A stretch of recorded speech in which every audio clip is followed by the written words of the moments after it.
Hello friend, welcome to studykreeda. Friend, this is Ashish Gehlot and today I am going to teach you human resource management and in human resource management our topic of today is grievance handling. We're going to discuss about the grievance handling and important topics related to the grievance handling. But before we start our topic, if I want to tell you those who are watching this video for the first time that our email ID is studykreeda@gmail.com. Here you can send your any problem, any suggestion, or you can contact us for any details. Okay, and we have also a Facebook page. You can like our Facebook page and you get every information there also. Okay, related to your exam. If you haven't subscribed our channel, then subscribe right now. This is the icon you can see below the video, and you can click on that video, and after subscribing our channel you will get the notification whenever we upload our next video. So let's discuss about now the grievance handling. Wait. So first we discuss in grievance about its meaning and concept. You know, in the working life, employee do get dissatisfied. Employee do get dissatisfied with various aspects of working. Maybe with the attitude of the manager, policy of the company, working condition, or behavior of colleague. Employee try to ignore or suppress grievances, but they cannot be suppressed for long. Grievance act as a rust which corrodes the very fabric of the organization. An aggrieved employee is a potent source of indiscipline and bad working. सो कहने का मतलब ये है कि काम जब हम work करते हैं, एम्प्लॉय वर्क करता है या हम भी किसी ऑर्गेनाइजेशन में वर्क करते हैं या हमारे दोस्त वर्क करते हैं, तो वो भी डिससेटिस्फाई होते हैं अपनी ऑर्गेनाइजेशन में, और उनकी अगर जो उनकी प्रॉब्लम है वो नहीं सुनी जाएंगी, क्योंकि एम्प्लॉयर का एक जनरली टेंडेंसी होती है कि वो अपने एम्प्लॉय की बातों को इग्नोर करता है, ठीक है, उनकी प्रॉब्लम्स को दबाने की कोशिश करता है। पर ऐसा अगर वो करता है तो बहुत टाइम तक ऐसा कर नहीं पाता है, ठीक है। एक टाइम पे आके जो एम्प्लॉय है जिसकी बातें नहीं सुनी आ रही, जिसको प्रॉब्लम है, वो फिर इनडिसिप्लिन बिहेवियर शो करने लगता है एक ऑर्गेनाइजेशन में, ठीक है। तो इससे क्या होता है, नुकसान किसका होता है, ऑर्गेनाइजेशन का होता है। तो इसी को एक्सप्लेन किया है या ग्रीवियंसेस को और समझाया है माइकल जूलियस ने। उन्होंने बोला है, a grievance can be any discontent or dissatisfaction whether expressed or not, whether valid or not, and arising out of anything connected with the company that an employee thinks, believes or even feel as unfair, unjust or inequitable। तो इनके कहने का मतलब ये है कि grievance एक क्या है, ग्रीवियंस एक डिसकंटेंट है, डिससेटिस्फैक्शन है, चाहे वो एक्सप्रेस करे या नहीं करे, चाहे उसका वैलिड हो, मतलब कि उसकी जो प्रॉब्लम है या डिमांड है वो वैलिड हो या नहीं हो, लेकिन उसको दिक्कत हो रही है, तो वो एक ग्रीवेंस है, ठीक है। और ये वर्क रिलेटेड होता है, ठीक है, connected with the company, company से रिलेटेड होता है, तभी कंपनी को इसका असर पड़ेगा, ठीक है। तो ग्रीवियंस में बेसिकली एम्प्लॉय फील करता है कि उसके साथ कुछ अनफेयर हो रहा है, अनजस्ट हो रहा है, अनइक्विटेबल हो रहा है, ठीक है। तो अगर ग्रीवियंस को दूर करना है तो कैसे करेंगे, ये सब अब आगे डिस्कस करते हैं। उससे पहले अब तक हमने क्या सीखा है, अगर हम उसके बताना चाहें तो ग्रीवियंस क्या होता है, एक बार फिर से मैं इसको समराइज़ कर देता हूँ। Grievance refers to any form of discontent, dissatisfaction with any aspect of the organisation. It is a sign of employees' discontent with the job or its nature. Okay, it arises only when an employee feels that injustice has been done to him. A grievance shows the non-fulfillment of one expectation from the organization. It must arise out of employment and not from personal or family problem. It is basically a upward channel of communication. तो ये सारे point हमने लिख सकते हैं, और भी लिख सकते हैं इसके बारे में। अगर हमें मीनिंग क्लियर है तो हम इसको और भी एलेबोरेट कर सकते हैं। Now source of grievance. First is grievance result from the working condition. अब working condition से grievance कैसे होता है, तो अगर हमारे जो रिक्वायरमेंट है, मतलब कि हमारी कैपेबिलिटी के अकॉर्डिंग हमें वर्क नहीं मिलता है, तो हमें प्रॉब्लम होगी, यानी कि प्रॉब्लम होगी, हमें लगेगा कुछ अनजस्ट हो रहा है, अनफेयर हो रहा है, तो फिर ये एक साइन है किसका, ग्रीवियंस का।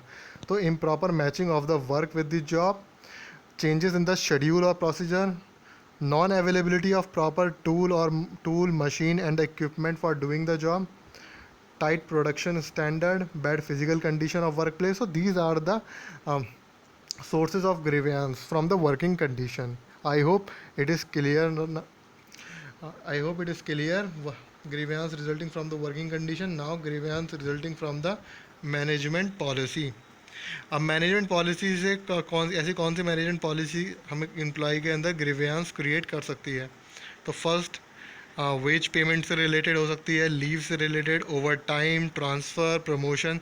सो ये सारे जो फैक्टर हैं, इन पे रिलेटेड मैनेजमेंट अपनी पॉलिसी बनाता है. अगर वो वर्कर्स को ध्यान में रख के उनके बेनिफिट्स के लिए या उनके लिए एक रीजनेबल एडुकेट अगर पॉलिसी नहीं बनाएगा तो उनको प्रॉब्लम होती है. ठीक है. Grievance resulted from alleged violation, मतलब द मतलब कि past practice, company rules, management responsibility अगर ये ठीक से फॉलो नहीं होंगे तो प्रॉब्लम क्रिएट होनी शुरू हो जाती है एक ऑर्गेनाइजेशन में. Now next is grievance resulting from personal maladjustment. ये क्लियर नहीं हो रहा होगा, ये है मैल एडजस्टमेंट. ठीक है. इसमें क्या होता है पर्सनल मैल एडजस्टमेंट में कि हमारे खुद के एम्बिशन बहुत ज़्यादा होते हैं. मतलब एक एम्प्लॉय खुद से अपने आप से ज़्यादा एक्सपेक्टेशन करने लगता है, उसकी और रिवॉर्ड की भी एक्सपेक्टेशन ज़्यादा रखता है. तो ये हमारे खुद में कमी होती है, एम्प्लॉय में खुद में कमी होती है कि वो ऐसा नहीं करे. एक वैलिड और रीज़नेबल तक सही रखता है. अगर आप कम उनके साथ कुछ बहुत ही कम मिले, फॉर एग्जांपल वेजेस है, जितना काम किया है जितना डिज़र्व करता है उतना ही मिलना चाहिए. बहुत ज़्यादा मिल जाएगा तो भी प्रॉब्लम है, बहुत कम मिलेगा तो भी प्रॉब्लम है. तो ऐसे ही सब चीज़ों में होता है. जितना होना चाहिए, जो भी मिलना चाहिए वो एडुकेट मिलना चाहिए. तो हमारी एक्सपेक्टेशन, एक एम्प्लॉय की एक्सपेक्टेशन भी जो होनी चाहिए वो एडुकेट होनी चाहिए. सो आपके लिए अब अगला क्वेश्चन है कि what is the difference between dissatisfaction, complaint and grievance. इसको आपको कमेंट बॉक्स में बताना है. ठीक है.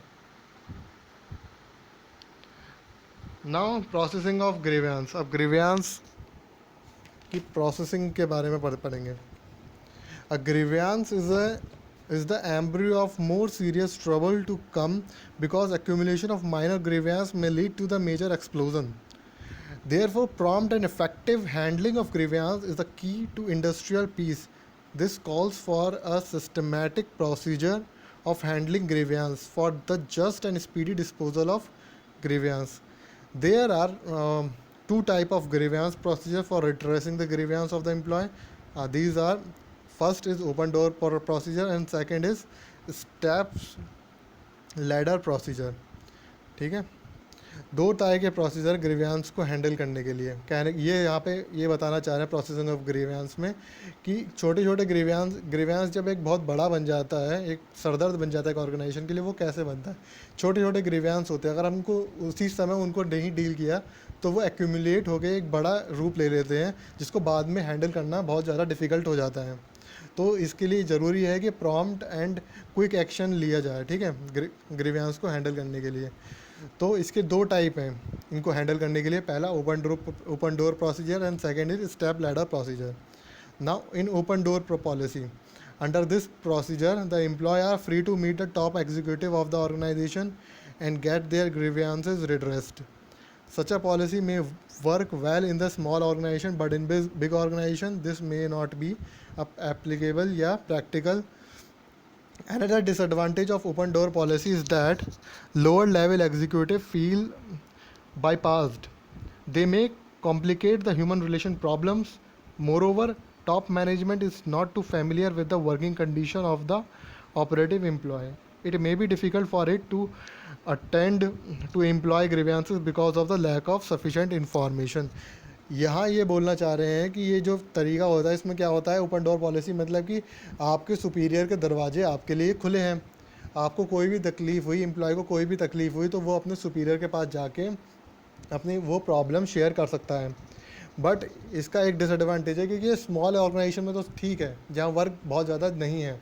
ठीक है. लेकिन बिग ऑर्गेनाइजेशन में ये प्रैक्टिकली पॉसिबल नहीं है क्योंकि वहाँ वर्कलोड बहुत ज़्यादा होता है. तो इट इज़ इम्प्रैक्टिकेबल कि वहाँ एक सुपीरियर सारे एम्प्लॉयज़ की प्रॉब्लम को सुनता रहे, क्योंकि एम्प्लॉयज़ की जो रिक्रूटमेंट होती है वो वहाँ हाई स्केल पे होती है, बहुत ज़्यादा एम्प्लॉय होते हैं.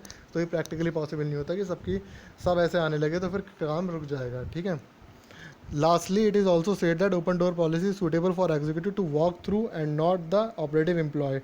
The employee may even hesitate to go to the top executive with their grievance because of these difficulties. Step ladder procedure may be adopted. अब इसमें क्या हुआ, एम्प्लॉय को भी हेजिटेशन रहती है कि वो बार बार अपने सुपीरियर के पास जाएगा, तो एक रैंक का होता है, वो इतना कंफर्टेबल नहीं हो सकता अपने सुपीरियर के पास जाने में, टॉप एग्जीक्यूटिव के पास जाने में. तो यहाँ ये बोलने की एक स्टेप लैडर प्रोसीजर की ज़रूरत है कि एक स्टेप के थ्रू अगर ग्रीवेंस जाए तो वो बेटर रहेगा. तो एग्जीक्यूटिव को भी उनकी प्रॉब्लम सुनने के लिए आसानी रहेगी, एक टाइमली उनकी प्रॉब्लम सुनी जाएगी और एक्शन लिया जाएगा. और वहाँ एक ऐसा प्लेटफॉर्म बनाना चाहिए स्टेप लैडर के थ्रू कि एम्प्लॉय भी अपनी प्रॉब्लम शेयर कर सके जैसे ही उसको प्रॉब्लम होती है. तो so I hope open door policy is clear now. अब पढ़ते हैं हम steps in grievance handling procedure या फिर स्टेप लैडर प्रोसीजर. तो पहला स्टेप है acknowledge dissatisfaction. Managerial supervisory attitude to grievance is important. They should focus attention on grievance, not turn away from them.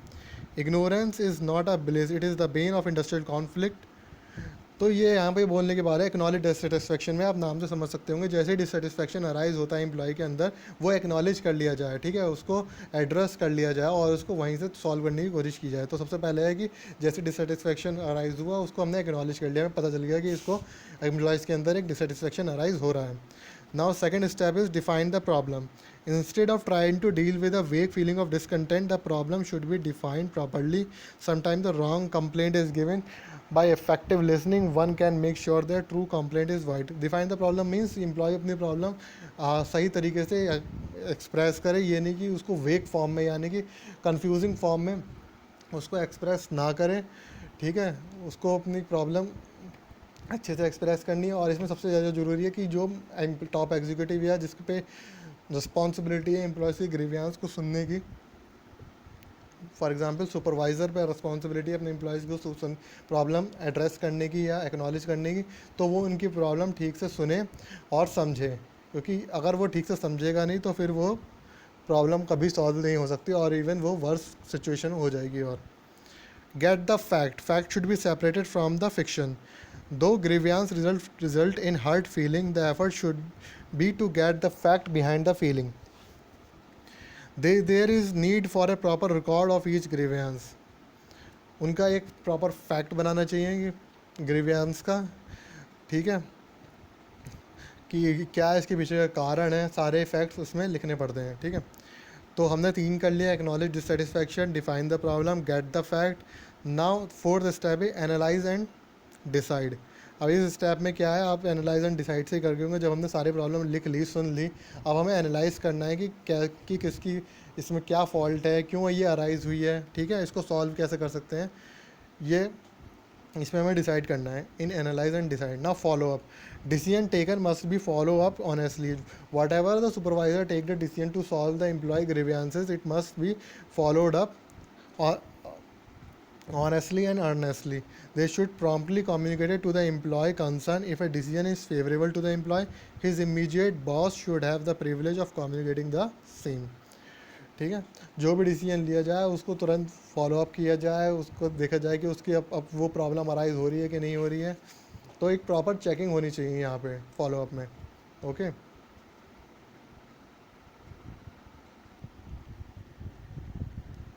Now grievance procedure in Indian industry. अब India में grievance को settle करने का क्या procedure है. तो in India settlement of grievance did not receive adequate attention in legislative framework till the enactment of industrial employment standing order act 1946 and factories act 1948. तो hair हम कवर करेंगे industrial employment 1946 act and factories act 1948 थोड़ा थोड़ा, ठीक है, क्योंकि इन्होंने ही इसी में लिखा हुआ है ग्रीवियंस हैंडलिंग का जो प्रोसीजर है, इसी के द्वारा हम इंडिया में ग्रीवियंस को सेटल किया जाता है, ठीक है. तो the industrial employment act provide that every establishment employ 100 or more worker should frame standing order which should contain among other matters provision for means of redressal for worker against unfair treatment and wrongful action by the employer or his agent or servant. तो यहाँ ये बोला गया है कि industrial employment act में provide करता है ग्रीवियंस हैंडलिंग प्रोसीजर. किस फैक्ट्रीज़ में, जहाँ 100 से ज़्यादा वर्कर काम कर रहे हैं, तो वहाँ एक स्टैंडिंग ऑर्डर फ्रेम होता है। उस स्टैंडिंग ऑर्डर में लिए सब लिखा होता है कि अगर किसी एम्प्लॉय के साथ, किसी वर्कमैन के साथ कोई अनफेयर ट्रीटमेंट होता है, रॉन्गफुल एक्शन लिया जाता है, तो उसके क्या क्या कैसे हम उसमें प्रोविज़न्स दिए हुए हैं इसको डील करने के, ठीक है। अगर किसी वर्कर के साथ कोई भी अनजस्टिस होती है, उससे डील करने के प्रोविज़न स्टैंडिंग ऑर्डर में होते हैं, और ये स्टैंडिंग ऑर्डर डिफाइंड है इंडस्ट्रियल एम्प्लॉयमेंट एक्ट में, और ये एप्लीकेबल होता है उन इस्टेब्लिशमेंट में जहाँ 100 से ज़्यादा वर्कर काम करते हैं। तो आई होप इतनी बात आपको क्लियर हो गई होगी। नाउ फैक्ट्रीज एक्ट में, now the section 49 of the factories act provide the appointment of the welfare officer in every factory where 500 or more worker or ordinary employed. तो section 49 of the factories act बोलता है कि इन्हें एक welfare officer appoint करना होगा उन फैक्ट्रियों में जहां 500 से ज़्यादा वर्कर वर्क कर रहे हैं। अब यहाँ एक इम्पॉर्टेंट क्वेश्चन बन गया है कि वेलफेयर ऑफिसर किन इस्टेब्लिशमेंट में अपॉइंट होता है। तो आपको दिया होगा कि 500 से ज़्यादा जहाँ वर्कर काम कर रहे हैं, 100 से ज़्यादा, 300 से ज़्यादा, तो आपका आंसर होगा 500 or more workers. Okay, these officers are generally entrusted with the task of dealing with the complaint and grievances of the worker or employee। अब ये जो वेलफेयर ऑफिसर अपॉइंट किया गया है, ये वर्कर के सारे कंप्लेंट और ग्रीवियंसेस को डील करेगा, ठीक है। इसका काम है इन सब से डील करना और उन्हें उनकी प्रॉब्लम को सॉल्व करना। अब नेक्स्ट इज नाउ, अभी एक बात और बताना चाहता हूँ। ये एक 15 सेशन हुआ था इंडियन लेबर कॉन्फ्रेंस का, जो हुआ था जुलाई 1957 में, ठीक है। वहाँ ये मैटर लिया गया था एक ग्रीवियंस प्रोसीजर इस्टेब्लिश करने का, जो मैनेजमेंट और वर्कर यूनियन को दोनों को ही एक्सेप्टेबल हो एक इंडस्ट्रियल यूनिट में, ठीक है। अब एक फिर हुआ था 16 सेशन वही इंडियन लेबर कॉन्फ्रेंस का, वो ये हुआ था 1958 में। इन्होंने अप्रूव किया था principle of industrial discipline evolve by the committee. A model grievance procedure which is a part of code of discipline was drawn up. एक कोड ऑफ डिसिप्लिन बनाया गया था। अब आपका क्वेश्चन है कि what is code of discipline, इसको मैं बाद में एक्सप्लेन करता हूँ, ठीक है। पहले अब अगला देखते हैं। अब मॉडल ऑफ ग्रीवियंस प्रोसीजर जो बनाया गया है, उसके क्या क्या स्टेप्स हैं, ठीक है। तो पहला स्टेप, एक minute, yes, now the first step, the grievance is to be submitted to the department representative of the management. जो ग्रीवियंस है वो किसको सबमिट करना है, हमें जाके मैनेजमेंट के डिपार्टमेंटल रिप्रेजेंटेटिव को, हमें एक डिपार्टमेंटल रिप्रेजेंटेटिव को वो एक अपना ग्रीवियंस बताना है, ठीक है। ये डिपार्टमेंटल रिप्रेजेंटेटिव कौन हो सकता है, एक सुपरवाइज़र हो सकता है, फोरमैन हो सकता है।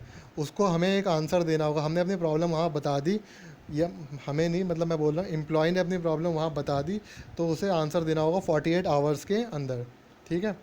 Now second step, if no solution is found in the first step, now the aggrieved worker can take his grievance to the head of the department who has to give his decision within 3 days। अगर अभी भी कोई solution नहीं मिला है, तो उसे वो अब कहाँ जा सकता है, एचओडी के पास। HOD means head of the department, और उनको अपना डिसीजन कम्युनिकेट करना है कितने दिन में, 3 days के अंदर। अब थर्ड स्टेप्स में आते हैं। अब अभी भी वो सेटिस्फाई नहीं हुआ है, तो अब वो कहाँ जा सकता है, अगर वो डिपार्टमेंट हेड के डिसीजन से सेटिस्फाई नहीं है, now he can take the grievance to the grievance committee. अब वो ग्रीवियंस कमेटी पे जा सकता है। Grievance committee must make is recommendation to the manager within 7 days। अब उन्हें रिकमेंडेशन देनी होगी ग्रीवियंस कमेटी को 7 days के अंदर। The final decision of the management on the report of the grievance committee must be communicated to the concern worker within the 3 days of the receipt of the report. और final decision grievance committee को, worker को 3 दिन के अंदर provide करना है। An appeal, एक चीज़ और नोटिस करने वाली बात है, an appeal for the revision of the final decision can be made to the aggrieved worker if he is not satisfied with it. The management must communicate it decision to the appellant worker within 7 days, ठीक है। I hope अब यहाँ तक आपको बात समझ में आ गई होगी। Now the fourth step is, if the grievance still remain unsettled the case may be referred to the voluntary arbitration। अब इतना सब होने के बाद 3 steps में भी उसकी प्रॉब्लम सॉल्व नहीं हो रही है, तो अब वो कहाँ जा सकता है, 4th स्टेप में, वॉलंटरी आर्बिट्रेशन में, ठीक है। अब यहाँ जो हमने इतना पढ़ा, इसमें 2 बातें नोट करने वाली बातें हैं, ठीक है, इन पूरे स्टेप में, कि एक टाइम लिमिट थी हर स्टेज पे, ठीक है।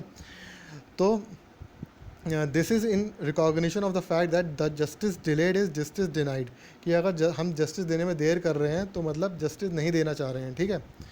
Secondly, through out the process of the grievance procedure, the aggrieved worker is expected not to take any resort to direct action. The order against which representation is made must be compiled with the conciliation machinery, will be resorted to only after the final decision of the management failed to the satisfy aggrieved worker. मतलब कि अगर इसमें बोल रहे हैं कि एक machinery के थ्रू एक काम हुआ है कि अगर एक सेटिस्फाई नहीं कर पा रही तो दूसरे पे वर्कर के पास चांस है कि वो आगे बढ़ के एक उसके बाद मशीनरी है कि वो वहाँ अपनी कंप्लेंट दोबारा दे सकता है, ठीक है.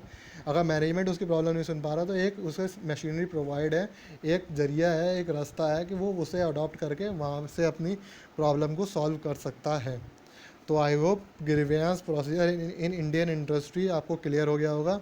इसी के साथ ग्रीवियंस से रिलेटेड सारी बातें हो गई हैं. यहाँ पे कोई प्रॉब्लम हो तो आप इसको अपने कमेंट बॉक्स में शेयर कर सकते हैं.